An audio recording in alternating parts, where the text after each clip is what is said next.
Silvia Vinceslava, better known online as Sylvie, was a Bulgarian webcam model who unintentionally became the central figure in Grant's life. He discovered her on Cam Girls, a live-streaming adult website, and quickly became obsessed. Grant spent countless hours each night watching her shows, which cost 90 tokens per minute. To keep up, he frequently bought bundles of 5,000 tokens, each purchase setting him back $600. Grant soon began showering Sylvie with gifts, sending her clothes and sex toys, and treating her as though she were his girlfriend. While Sylvie didn't return his romantic affection, she openly appreciated his financial generosity. What she didn't know, however, was that Grant wasn't spending his own money. He had been secretly draining funds from both his father and brother. Shockingly, in just 3 months, his thefts had already added up to staggering amounts. Grant ultimately blew through $200,000 of his family's money to fuel his obsession with Sylvie. Alarmed by his reckless behavior, his family set strict rules in an attempt to rein him in. But his unhealthy fixation was only growing worse, and soon it would spiral into consequences far beyond anything they could have imagined. Margaret and Chad Robert Amato had married in the mid-1980s. Margaret, 2 years older than Chad, already had a 3-year-old son named Jason from a previous marriage. Chad gladly embraced Jason as his own. In 1988, the couple welcomed their first child together, a son named Cody. Just a year later, on May 20, 1989, their youngest son, Grant, was born. The 3 brothers shared a close bond while growing up. Although they were rarely told no, they understood that privileges came only through following strict family rules, excelling in school, helping around the house, and maintaining good behavior. They worked hard to make their parents proud and to be a steady source of support. Both Margaret and Chad held advanced degrees in healthcare. Margaret worked as a senior operations manager at a leading private clinic, while Chad began his career as a clinical pharmacist before later transitioning into software specialization. The family enjoyed a comfortable lifestyle in a spacious suburban home, complete with a stable where they raised racehorses as a hobby. After finishing high school, Jason moved out to pursue college and eventually settled in another state, starting a family of his own. Despite the distance, Jason remained close to his parents and brothers. Cody and Grant shared an especially strong bond, often doing things together, attending the same schools, playing on the same sports teams, and joining their father on weekend trips to the shooting range. Their dad maintained a sizable firearm collection, all of which was carefully secured.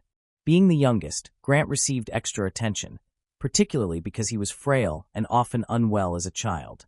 Grant grew up shy and reserved, finding it hard to form friendships outside the family.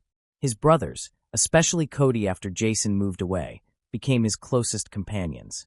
Both Cody and Grant enrolled at the University of Central Florida, first studying nursing and later pursuing advanced training to become nurse anesthetists. Cody excelled and ranked at the top of his class, while Grant struggled academically and barely managed to pass. Despite their different academic performances, both brothers managed to find jobs in their field. Cody earned a reputation as a reliable and skilled professional, while Grant often made mistakes and required his work to be double-checked. In the summer of 2018, Grant's career took a devastating blow when he was caught stealing powerful sedatives from the hospital. These drugs, rarely used and tightly controlled because of their euphoric and hallucinogenic effects, triggered an investigation that ultimately led to his arrest. During questioning, Grant admitted to taking the drugs, claiming he administered them to patients he believed were undermedicated. Some suspected he had been using or even selling them, but no solid evidence supported this. He was swiftly suspended and later fired. The charges, however, were dropped, likely due to his parents stepping in to protect him. After losing his job, Grant, already a withdrawn and isolated 29-year-old, became even more reclusive. He spent nearly all of his time at home, glued to his computer, with most of his online activity centered on adult websites. Socially awkward, particularly around women, he often felt inadequate and unable to cope with real-world relationships. To fill that void, he spent countless hours chatting with webcam models, seeking the connection he couldn't find offline. This habit came at a steep cost, and Grant financed it by taking money from his parents and older brothers. Over time, his reliance on adult content and alcohol turned into a full-blown addiction. Yet, despite draining his family's resources, Grant seemed content with this arrangement, giving nothing back in return. It was on one of these private online platforms that he encountered Sylvia Vinceslava, or Sylvie, a captivating, magnetic woman from Bulgaria who quickly became the center of his world. Her poise and magnetic personality quickly captivated Grant. Sylvie made him feel special, valued, desired, and unlike anyone else.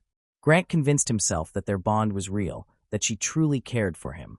Determined to stand apart from the countless other men who admired her, he poured hours of his time and thousands of dollars each day into keeping her attention focused on him.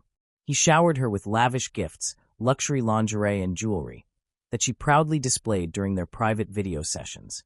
Eventually, Grant's father lost patience and gave him a firm ultimatum: either find a job or move out and lose their financial support. Grant promised to search for work, but in truth, he had no intention of doing so. Instead, he told his parents he wanted to pursue a career as a video game streamer. Clinging to the hope that this might spark some positive direction, his parents invested in setting up a streaming station for him.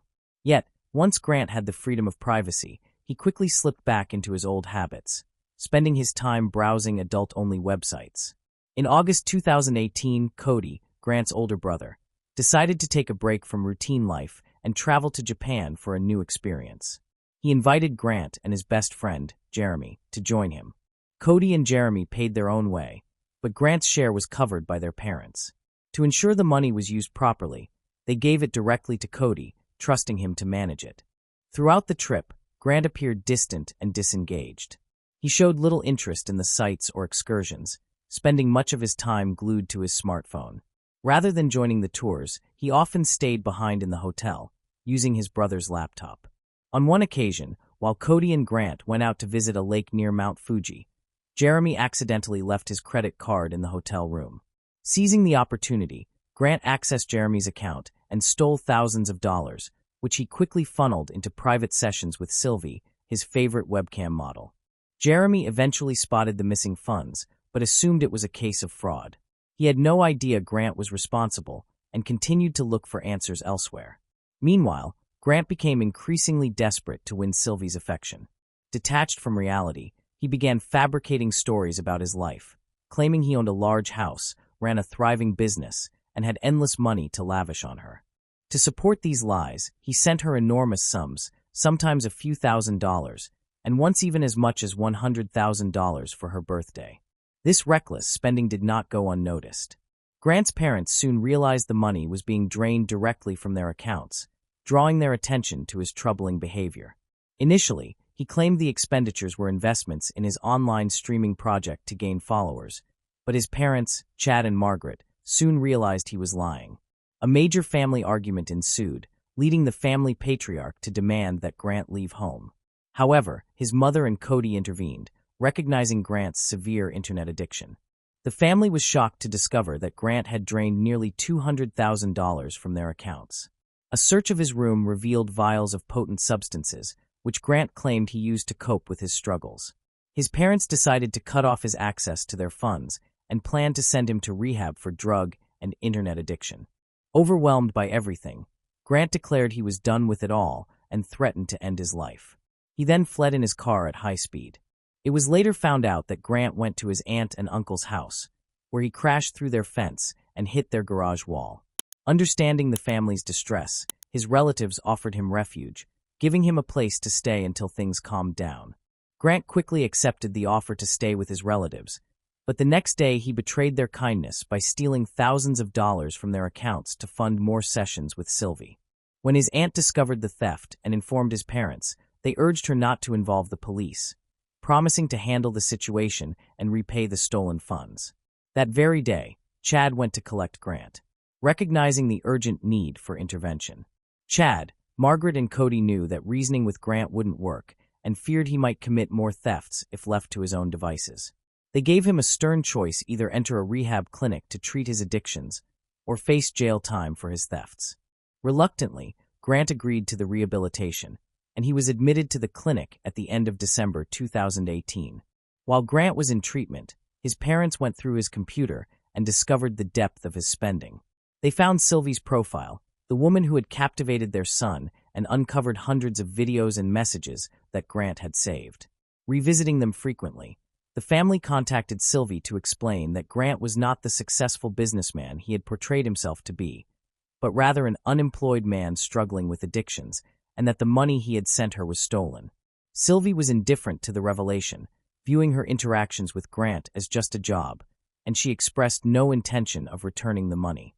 On January 5, 2019, Grant unexpectedly returned home, having left the rehab clinic early due to noncompliance. Completing less than a quarter of the program, he tearfully promised to change his life and seek employment, but he also threatened to end his life if forced to return to rehab. His parents decided to give him another chance, but set strict conditions. No computer use, a tight daily schedule, and close monitoring of any money he made. They even secured him a part-time job at a local grocery warehouse. For the first few weeks, Grant appeared to adhere to these new rules, leading his parents to hope that he had truly changed.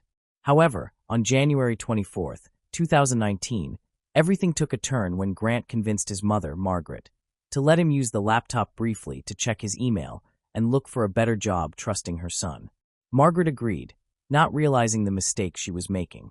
Grant's first action was to try and contact Sylvie, only to find out that his parents had already revealed the truth about his circumstances to her.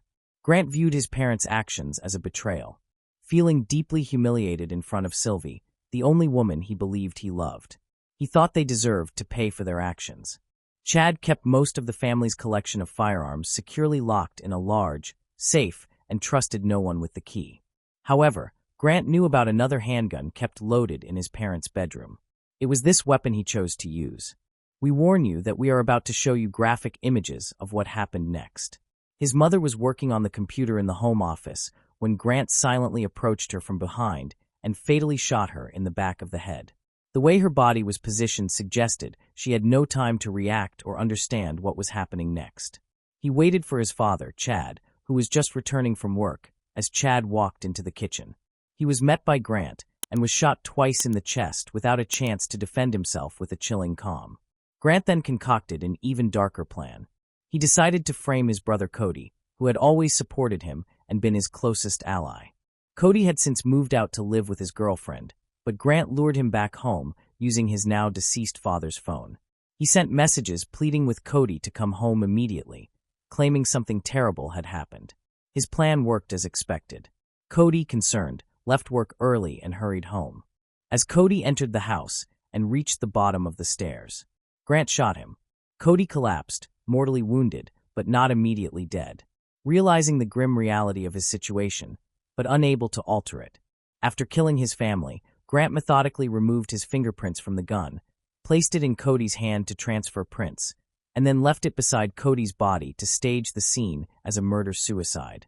Afterwards, Grant calmly packed his belongings, downloaded video files of his interactions with Sylvie, and even messaged her once ready. He loaded his car and drove away.